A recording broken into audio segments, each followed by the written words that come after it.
Salut à tous et bienvenue dans ce nouveau tuto hebdo.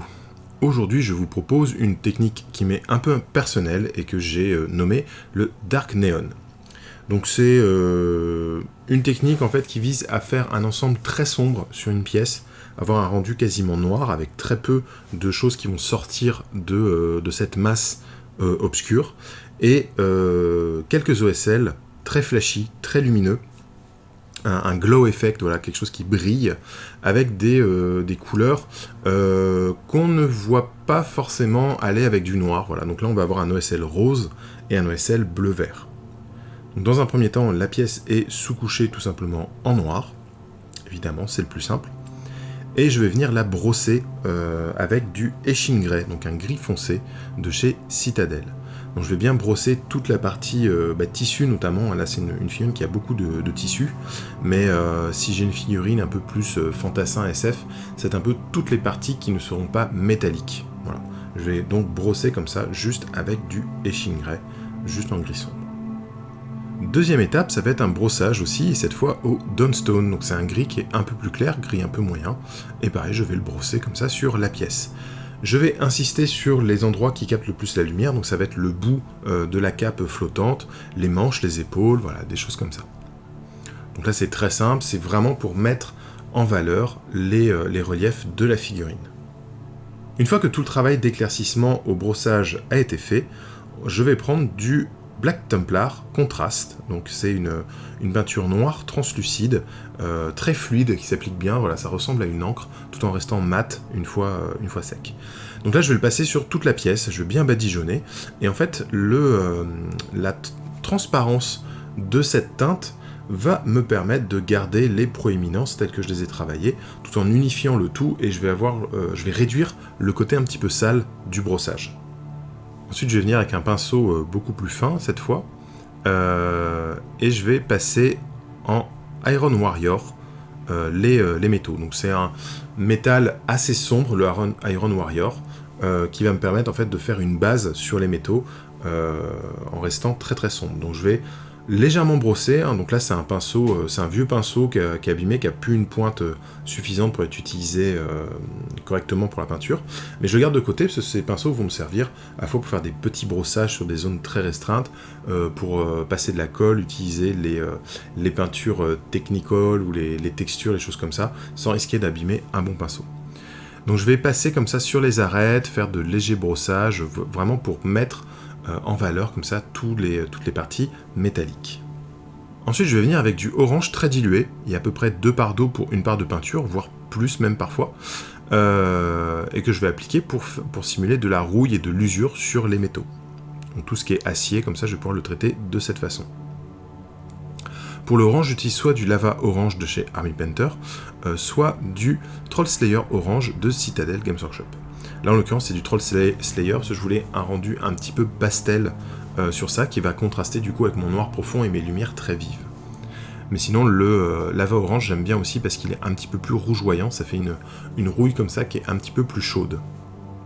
Donc je le passe un petit peu partout sur mes métaux, j'insiste dans certains creux du socle, à la base d'espèces de lames et des antennes qu'il a dans le dos. Et une fois que cet orange est bien sec, je vais venir avec un lavis brun, donc là en l'occurrence c'est du Agrax Earthshade de Games Workshop, et je vais l'appliquer plutôt sur le bas des éléments métalliques. Donc là qu'on voit sur les lames et les antennes, je vais le poser et le pousser vers le bas, voilà, répartir un petit peu le liquide vers le bas de la pièce pour avoir une sorte de dégradé déjà sur mes éléments. Donc le brun, comme ça, ce lavis brun va me permettre d'unifier et d'assombrir, encore une fois, mon métal, ce qui, avec l'étape suivante, va permettre d'avoir un contraste beaucoup plus fort.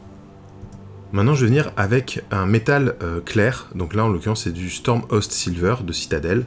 Je vais venir avec un pinceau fin, et je vais venir peindre les petites arêtes, faire des petites lignes ou des petits points comme ça à différents endroits pour remettre en valeur certains éléments de ma figurine. Donc je vais venir repeindre les arêtes sur le casque, sur les armes, voilà, vraiment les choses qui dépassent, et moins vous ferez de points lumineux comme ça, plus ces points vont attirer le regard. Donc j'essaie d'être assez parcimonieux sur la répartition comme ça de ces éléments.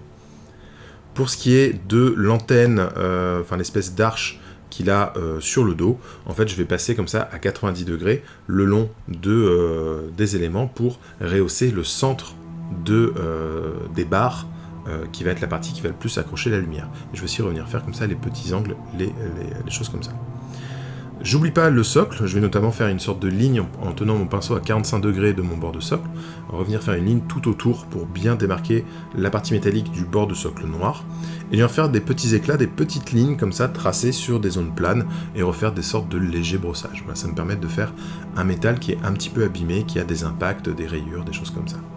Donc là on a fini la partie très sombre de la figurine, donc on va commencer à attaquer la partie des OSL. Alors je vais commencer par prendre un blanc très dilué, en l'occurrence c'est un blanc de la gamme Procolor, que je trouve qui, même dilué, accroche très bien. Donc pour faire ces éléments-là, ça va être très intéressant, puisque je vais le prendre très dilué, l'appliquer au pinceau pour qu'il aille se coller dans les rainures. Voilà, c'est très facile à appliquer de cette façon, et du coup, autant la visière du casque que les petits modules que j'ai collés sur les épaules, là, je vais pouvoir très facilement aller intégrer une ligne de blanc à l'intérieur de ces fentes. Donc là on va commencer la partie de l'OSL rose, et je vais commencer par aller poser ma couleur la plus sombre de cette OSL. Donc en l'occurrence c'est un violet très foncé qui s'appelle Nagarot Night de la gamme Citadel Games Workshop. Et en fait je vais aller la poser sur toutes les zones les plus éloignées de ma source de lumière, mais qui vont être quand même concernées par la lumière, qui vont être prises dans la lueur. Donc ce violet très foncé, il va pas beaucoup se voir dans le noir, mais il va permettre de donner une sensation comme ça de reflet qui va être très efficace. Je le passe aussi bien sur les vêtements que sur les métaux ou la peau, et je détermine en fait ma zone, je fais un espèce de cercle comme ça autour de ma source que je délimite en faisant de légers fondus avec une peinture bien diluée. Ensuite, je vais prendre ma couleur principale de cette OSL, qui va être le Sunset Red de chez Vallejo. Donc c'est un rose un peu fuchsia, qu'on peut voir là dans la palette, et je vais le prendre très dilué, et je vais commencer en fait à faire mes fondus. Je vais pousser ma peinture, mes pigments, en les prenant depuis mon violet, et en les ramenant vers ma source de lumière, pour que le point, au moment où je lâche le pinceau, le point où les pigments vont être le plus denses, soit assez proche de ma source. Donc on va faire une gradation comme ça en fait entre ma source en blanc, la lumière directe avec ce rose fuchsia, et les reflets qui sont en limite de zone éclairée avec le violet foncé. Je vais petit à petit intégrer du blanc à ce fuchsia pour faire la partie proche comme ça de la visière, et j'oublie pas de refaire les éléments aussi, l'intérieur de la capuche, là où la visière va donner de la lumière, et j'ajoute petit à petit du blanc pour me rapprocher du blanc pur au niveau de la fente du casque. Donc là ça va être un petit travail de précision désormais, où je vais revenir faire ma ligne de blanc dans le casque, revenir remettre un petit peu de Sunset Red pour travailler comme ça là mon dégradé, voilà, pour que ce soit propre, hein. J'affine, je repasse de l'un puis de l'autre jusqu'à avoir quelque chose de bien travaillé, bien propre. Je suis assez content du résultat là sur le rose, donc maintenant on va passer à l'OSL vert. Alors tout comme pour le rose, on va commencer par une couleur très sombre, là ça va être du Caliban Green de chez Citadel, et pareil je vais beaucoup le diluer, d'autant plus que c'est une couleur de la gamme base, donc qui est assez dense en pigment. Je vais beaucoup la diluer et je vais commencer à l'appliquer comme ça sur la robe, autour de ces petites sources d'énergie. Je vais aussi en mettre pas mal sur cette espèce d'arche de métal qu'il a dans le dos, puisque comme c'est du métal, ça va bien refléter la lumière, donc je vais aussi la faire venir d'ici. Il va y avoir un léger reflet verdâtre aussi sur le casque, sur lequel je ne vais pas trop insister, parce que sinon ça va faire un truc bizarre avec le violet qui est déjà en dessous. Mais du coup voilà, je commence à poser les zones qui vont être éclairées avec ce vert foncé. Ma couleur suivante va être la couleur principale de mon ESL, en l'occurrence ça va être du Wizard Orb de la gamme Army Painter, donc une sorte de vert légèrement turquoise. Donc je vais repasser par glacis les zones sur lesquelles je suis déjà passé, en restreignant, en les rapprochant de mes sources lumineuses. Donc je refais les métaux, je refais la cape, je refais les principales proéminences, tout en essayant de ne pas aller dans les creux. J'ajoute petit à petit du blanc dans mon mélange, pour avoir quelque chose de plus en plus clair, et plus je me rapproche de ma source lumineuse, plus je vais être clair. Alors faut pas oublier, comme ma source lumineuse est un cylindre, la base du cylindre, elle ne va pas être éclairée puisqu'il va projeter sa propre ombre sur la base de son corps. Voilà, donc je continue à éclaircir, j'insiste sur certaines arêtes. C'est le moment où on peut aussi se faire plaisir un peu en termes de graphisme. Vous pouvez avoir des plis que vous allez éclaircir plus que d'autres pour avoir vraiment un rendu graphique et joli, quoi, quelque chose qui vous convient. C'est pas forcément super réaliste, hein. Quand je pose mes lumières comme ça, je les pose un petit peu comme j'ai envie. C'est pas forcément ce qu'il y a de plus réaliste, mais c'est ce qui... Je cherche à avoir un rendu qui me convient à l'œil, en fait, et qui a un petit effet waouh. Voilà, sans être exact physiquement. Voilà, et là, mon point final sur cette lumière, ça va être presque du blanc, avec toujours un petit peu de ce léger bleu-vert dedans. Et je vais en passer sur les cylindres. Du coup, je vais teinter en fait le blanc que j'ai mis dans les lignes des cylindres avec un petit peu de ce bleu-vert. Et je vais venir comme ça refaire des petites lumières extrêmes sur les zones les plus proches de mes sources de lumière. Par la suite, je me rends compte que mes fondus sont pas super bien faits sur la pièce. Je suis allé un petit peu trop vite quand j'ai monté les blancs. Donc en fait, je vais rajouter du Sybarite Green de chez Games Workshop qui va me permettre de refaire les zones intermédiaires. Ça va me permettre de retravailler mon fondu, d'avoir quelque chose d'un peu plus propre, voilà, d'un peu plus progressif. Là, j'avais été un petit peu barbare, j'ai l'impression, sur la figurine. La dernière étape, ça va être de rehausser quelques plis de ce manteau noir, parce que si c'est juste noir, c'est pas très joli. Donc là, je vais prendre du Rust Grey de chez Games Workshop, toujours, et je vais venir avec le côté de mon pinceau ressouligner certains plis, certains bords de toute cette partie en tissu. Voilà. Donc ça va participer à l'effet graphique. Je vais travailler mon contraste en fait avec tout ça. Alors la figurine est donc terminée. Je suis pas super content de l'intensité de mon OSL rose. Là on peut voir une autre figurine sur laquelle l'OSL est beaucoup plus intense, donc on va voir comment retoucher si jamais on manque d'intensité. Alors l'intensité, elle va se travailler par contraste. Donc c'est-à-dire si vous trouvez que votre ligne de blanc n'est pas assez lumineuse, le problème ne va pas venir du blanc, parce qu'on ne peut pas faire plus blanc que blanc, on n'est pas de la lessive. Le problème, ça va être en fait la couleur limitrophe de votre blanc qui du coup n'est pas assez contrastée. Donc là en l'occurrence je vais reprendre du Sunset Red de Vallejo que je vais réappliquer pur, légèrement dilué, puisqu'en fait j'avais fait un dégradé avec un petit peu de blanc dans mon mélange, et finalement je trouve que c'est ça qui pêche. Donc là en ressoulignant avec un rouge plus, ce rose là plus dense, du coup ma bande de blanc entre les deux devient plus intense. Voilà. C'est une petite astuce, c'est tout simple pour remettre en valeur une lumière comme ça que vous avez déjà travaillé. Voilà. Le blanc, la peinture blanche, on ne pourra jamais faire plus blanc, donc contrastez-la avec les zones limitrophes. Voilà, je vais vous montrer plusieurs figurines de cette série que j'ai travaillée, et donc on va voir comment fonctionner en fait, comment poser la lumière. C'est un petit peu ce qui est difficile dans l'OSL au départ, on ne sait pas trop où aller poser la lumière, donc je vous montre un peu comme sur ce canon, quand j'ai une loupiote en fait que je vais peindre en blanc, où je vais aller mettre comme ça du rose et du violet pour simuler la zone.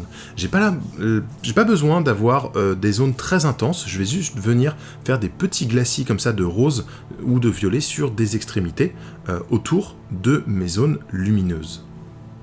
Quand ce sont des trous, des grilles, des choses comme ça, c'est un peu difficile des fois de faire un dégradé. Faites l'intérieur en blanc et mettez votre couleur d'OSL, en l'occurrence du rose, comme ça, autour de la zone.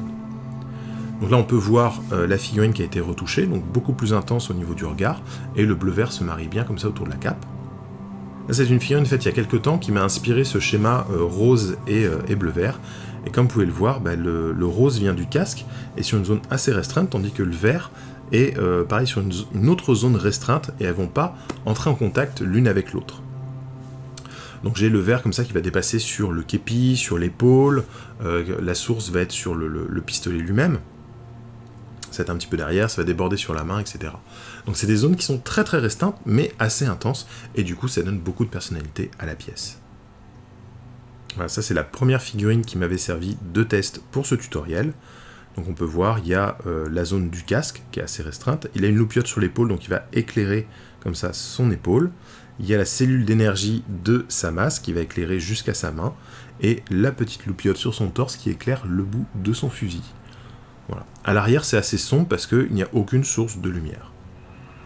Ici c'est une figurine qui n'avait pas de zone de lumière à proprement parler. Donc j'ai peint les yeux, en fait il a un linceul sur le visage. Donc j'ai peint les yeux comme si c'était des sources de lumière, ça marche assez bien. Et là le chef, je suis très content de cette figurine, donc le regard est assez intense. Le violet est assez important pour faire le pourtour de la capuche et venir éclairer aussi sa main avec des reflets sur les lames. Donc c'est parce que la main est métallique que je fais autant de reflets, sinon ça irait moins loin. Voilà. Pareil sur le pistolet, on peut voir il y a une lentille verte qui va faire une lumière comme ça le long du canon.